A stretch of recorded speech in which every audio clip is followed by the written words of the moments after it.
Jumpa lagi sobat, melanjutkan kisah Nogo Sosro dan Sabu Inten untuk sobat semua. Salam bahagia dan sejahtera untuk Anda sekeluarga.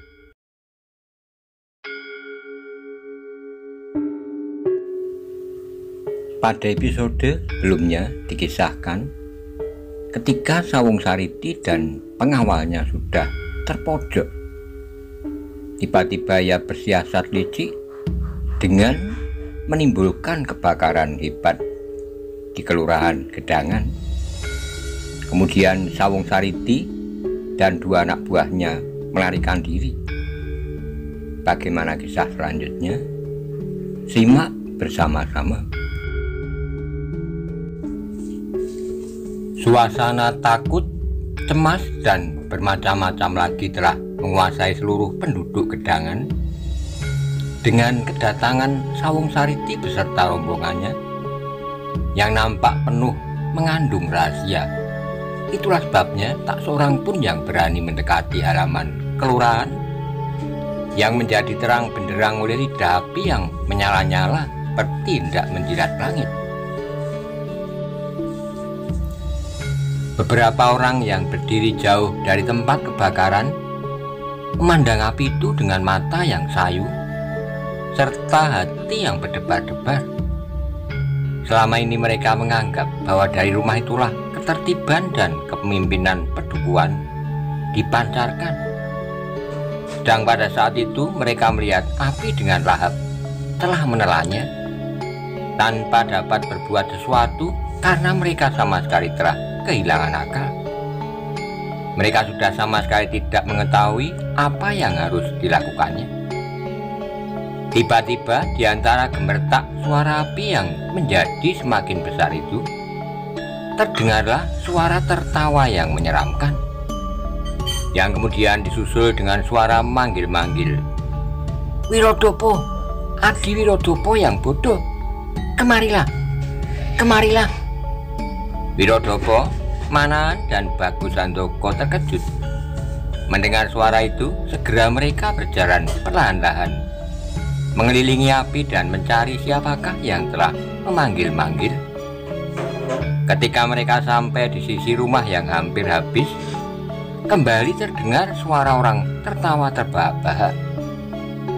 Alangkah terkejut mereka ketika mereka melihat lamat-lamat di atas pendopo yang telah hampir runtuh.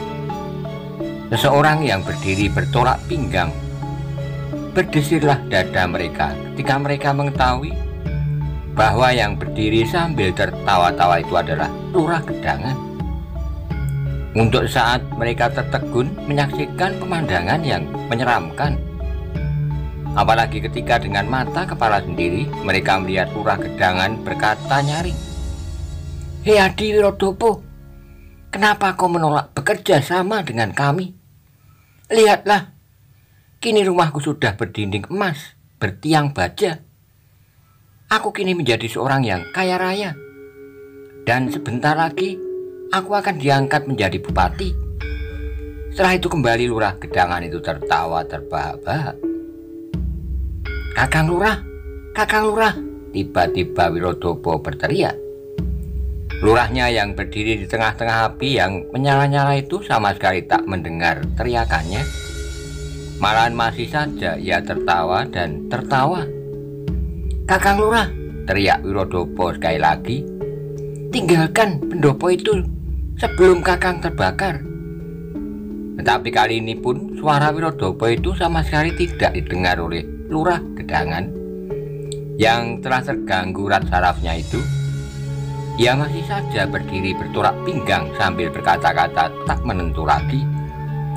Tiba-tiba Manaan dan Handoko terkejut ketika mereka melihat Wirodopo melompat ke arah pendopo. Untunglah cepat mereka berhasil menahannya, tetapi Wirodopo agaknya kehilangan kesadarannya pula. Sambil meronta-ronta ia berteriak, Kakang Lurah, kemarilah. Rumah itu sudah terbakar. Turunlah, turunlah." Namun akhirnya suaranya lenyap ditelan berderaknya suara pendopo yang runtuh. Bersamaan dengan itu lenyap pula bayangan Lurah Gedangan yang tenggelam ditelan oleh angan-angannya untuk menjadi kaya raya serta menjadi bupati. Bersamaan dengan runtuhnya pendopo kelurahan itu, Wirodopo menutup mukanya dengan kedua belah telapak tangannya. Bagaimanapun, Lurah Gedangan yang lenyap di dalam nyala api itu adalah kawan seperjuangannya membangun pedukuhan itu. Mereka bersama-sama mengalami jerit tangis serta tawa nyanyinya para perintis yang kemudian dapat membangunkan pedukuhan yang nampaknya menjadi semakin maju. Dan pada saat itu di hadapan matanya ia menyaksikan kawan senasib penanggungan itu lenyap ditelan api.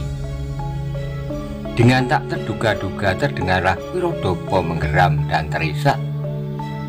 Meskipun terpaksa pada saat yang terakhir ia menempuh jalan yang berselisih dengan kawan penanggungannya, namun apa yang pernah mereka alami ternyata telah begitu dalam menggores di dalam hatinya. Sudahlah Kakang, bisik Manahan menghibur. Apa yang sudah terjadi biarlah terjadi. Yang penting apakah yang akan datang. Dengan peristiwa ini janganlah Kakang Wirodopo kehilangan akal dan tidak tahu apa yang akan dilakukan. Dengan hilangnya Kakang Lurah Gedangan, bukan berarti kewajiban Kakang Wirodopo untuk tampil ke depan terhenti, sehingga apa yang pernah dicapai itu tidak akan sia-sia. Mendengar kata-kata Manahan, perlahan-lahan kesadaran Wirodopo berangsur-angsur utuh kembali. Bahkan dengan nasihat itu terasalah bahwa masa depan pedukuhan itu seolah-olah terletak di tangannya. Pasang surut serta timbul tenggelamnya pedukuhan Gedangan di kemudian hari berada di dalam tanggung jawabnya.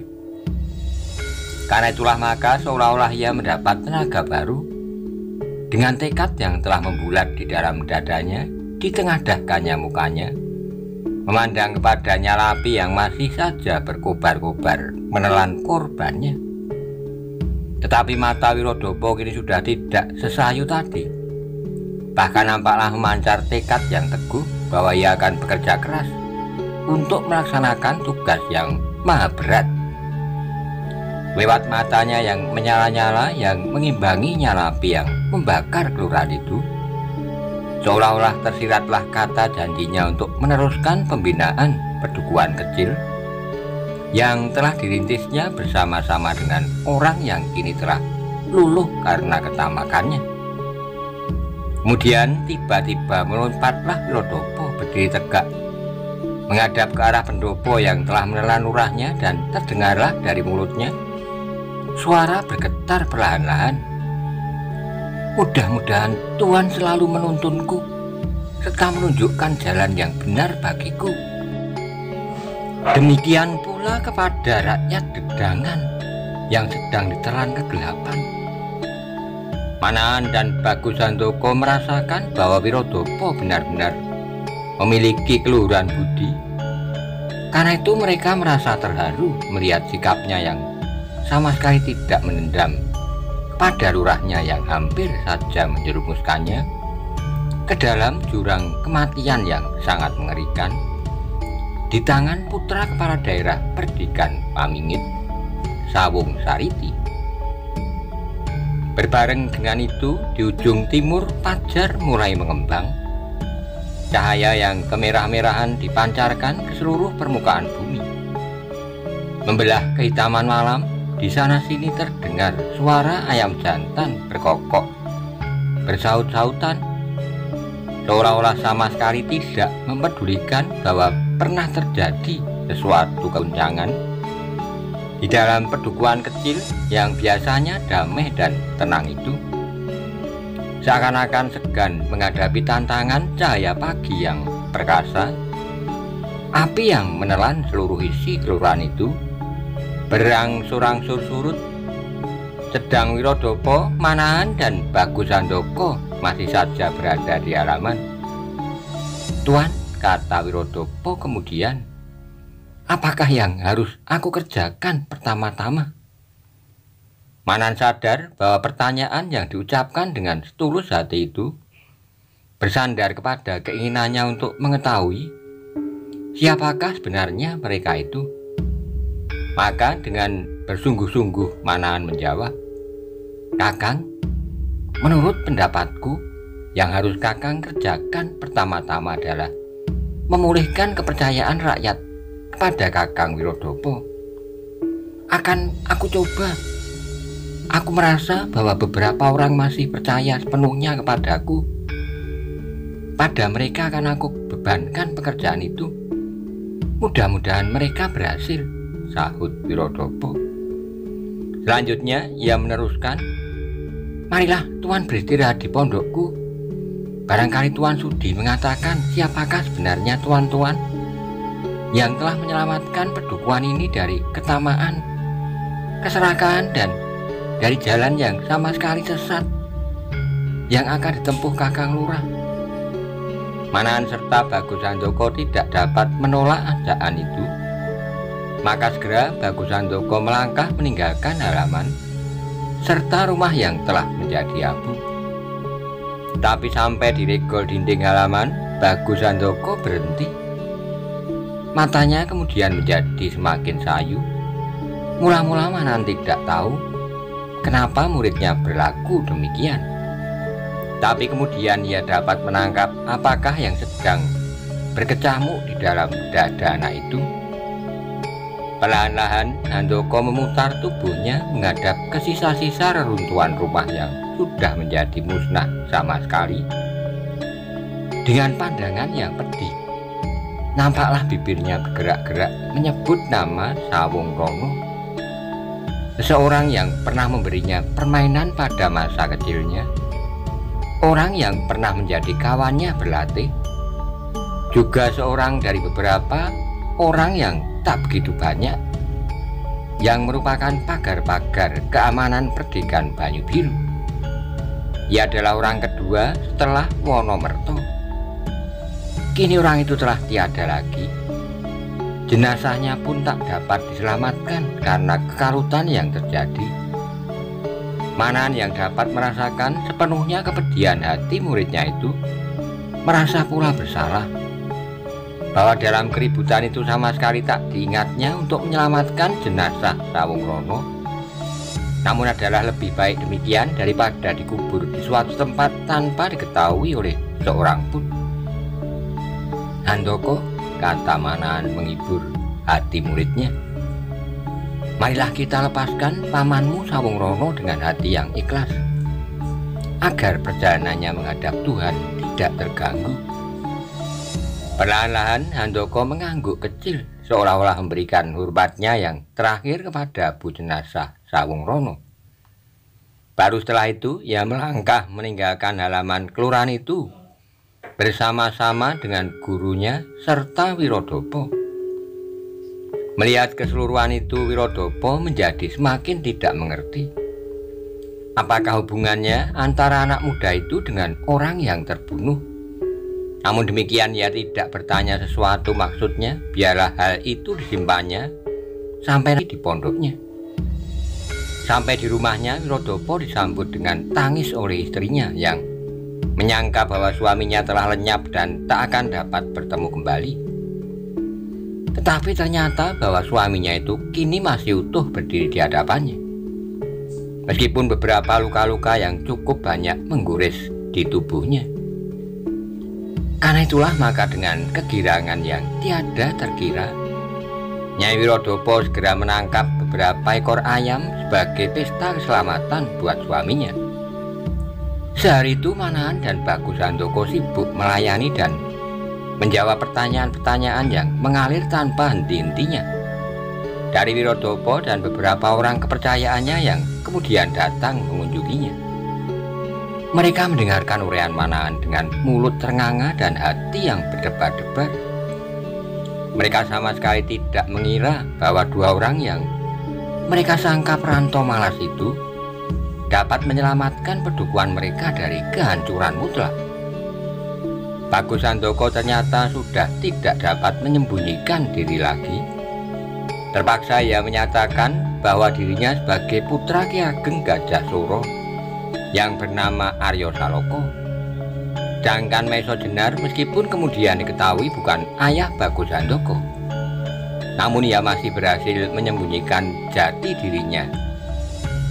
Ketika orang-orang kepercayaan Wiradaba itu mengetahui keadaan sebenarnya serta peran apakah yang telah dilakukan oleh Manahan bersama muridnya, serta setelah mereka menyaksikan sendiri betapa tinggi ilmu kedua orang itu, maka mereka serentak berpendapat bahwa tak ada orang lain yang pantas melindungi pedukuhan kecil itu selain mereka berdua. Tetapi sayang bahwa dengan rendah hati Manahan dan muridnya terpaksa menolak kepercayaan rakyat Gedangan, meskipun mereka sanggup untuk berapa lama tinggal di situ. Alangkah kecewanya mereka ketika permintaan itu tak dapat dipenuhi, namun bagaimanapun mereka tetap menaruh harapan pada masa depan di bawah pimpinan Wiradaba, serta untuk sementara mendapat bimbingan langsung dari Manahan serta muridnya. Demikianlah sejak hari itu pedukuhan Gedangan telah mendapatkan wajahnya yang baru. Pedukuhan kecil itu berhasil mencapai kedamaian dan ketenangannya kembali setelah beberapa orang kepercayaan Wiradaba bekerja mati-matian memberikan seluruh yang diperlukan kepada mereka yang telah tersesat. Pada mereka yang mendapat banyak janji dan harapan-harapan yang diberikan oleh lurah mereka yang lama, yang telah hilang ditelan api yang diminyaki oleh ketamaannya sendiri. Berbeda dengan keadaan di padukuhan kecil itu, perasaan Manahan dan Handaka sendiri selalu digelisahkan oleh angan-angan mereka tentang beberapa masalah yang belum terpecahkan. Apalagi ketika ternyata kehadiran Bagus Handaka telah diketahui oleh Sawung Sariti, yang pasti akan sampai ke telinga Lembu Suro. Hal itu bukanlah suatu hal yang boleh diabaikan. Selama Lembu Suro masih mengingini daerah perdikan Banyu Biru yang kelak akan dilintirkan kepada anaknya, selama itu nyawa Bagus Handaka selalu dikejar-kejarnya. Manahan masih saja menebak-nebak laskar mana saja yang telah dipergunakan oleh Sawung Sariti untuk membunuh Sawung Rono. Mungkinkah ia mempergunakan laskar Pamingit atau laskar sewaan yang lain? Menurut perhitungan Manahan, Sawung Sariti pasti telah mempergunakan dua golongan laskar yang saling tidak tahu menahu. Laskar pertama adalah laskar Pamingit yang harus bertahan bersama-sama dengan laskar Gedangan, dan laskar yang lain harus menyerang rombongan mereka. Dalam keributan itulah Sawung Sariti menghabisi jiwa Sawung Rono. Mungkin dengan tangannya sendiri, mungkin dengan tangan kedua pengawalnya yang berwajah seram itu. Mereka mendapat perintah untuk dengan bersungguh-sungguh bertempur mengusir para penyerang yang menurut lurah mereka akan merampok pedukuhan kecil itu. Bahkan dari lurah yang tamak itu mereka mendapat janji menerima upah yang tinggi. Hal ini adalah sama sekali tidak wajar bahwa berjuang untuk tanah serta kampung halamannya dijanjikan orang untuk menerima hadiah. Tapi dalam beberapa hari saja bekas-bekas peristiwa itu sudah mulai dilupakan orang. Mereka mulai bekerja keras membangun pedukuhan mereka dengan petunjuk-petunjuk Manahan dalam berbagai segi, dari segi pertanian, perkebunan, sampai pada segi-segi pertahanan dan pertempuran. Beberapa orang yang memang berbakat serta mempunyai kemungkinan untuk menerima ilmu tata berkelahi mendapat latihan-latihan kilat dari Manahan dan Bagus Handaka, yang kemudian terpaksa mempergunakan namanya sendiri, Arya Saloka. Tetapi agaknya anak itu lebih senang dipanggil Bagus Handaka. Suasana yang tenang, damai, namun penuh dengan daya gerak dan pencapaian nilai yang jauh lebih maju dalam segala segi itu, tiba-tiba menjadi sangat terganggu.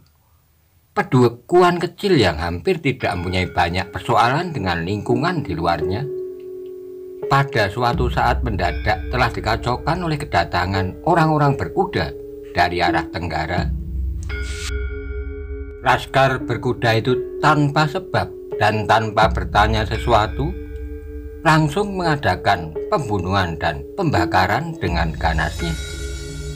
Pada suatu subuh yang kelam di permulaan musim ketiga, pedukuhan kecil itu digetarkan oleh suara titir dari setiap kentongan yang ada di pedukuhan itu. Setiap laki-laki mulai dari yang menginjak usia dewasa sampai mereka yang masih dapat tegak segera berlompatan bangun dan berlari-larian berkumpul di halaman lurah mereka. Wirodopo dengan senjata siap di tangan. Di halaman itu tegak seperti batu karang Manahan dan Bagus Handoko.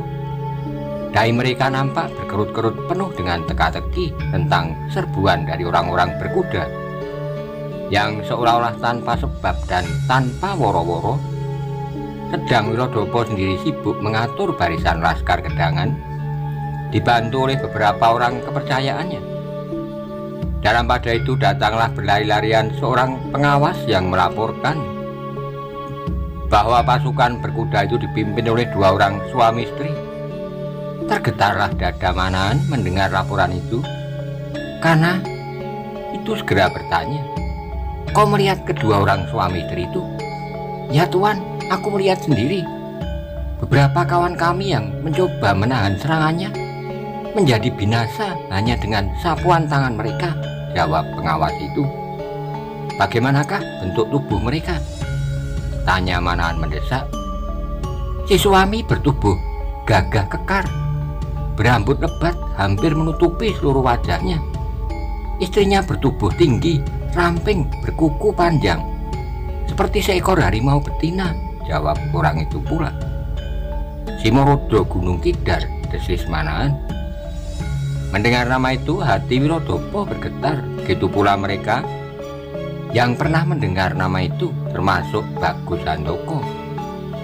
Bagaimanapun besar jiwa kepahlawanan penduduk Gedangan serta kecintaan mereka terhadap kampung halaman, namun mendengar nama itu diucapkan, hati mereka menjadi terguncang. Simorodro Gunung Tidar di telinga mereka adalah seolah-olah nama hantu yang siap menerkam nyawa setiap orang yang melawan kehendaknya. Tapi yang sama sekali tak mereka ketahui, apakah salah mereka terhadap hantu-hantu itu sehingga pedukuhan itu harus menjadi korbannya. "Tuan," kata Wirodopo, "lalu apakah yang mesti kami kerjakan apabila benar-benar yang datang itu Simorodro Gunung Tidar?" Manahan menyesal telah menyebut nama itu sehingga telah menakut-nakuti dan memperkecil hati mereka.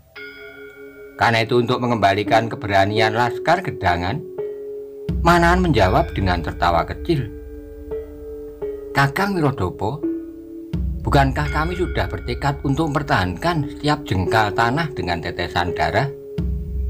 Sedangkan mengenai suami istri Simorodro itu, serahkanlah kepadaku serta anakku Bagus Handoko.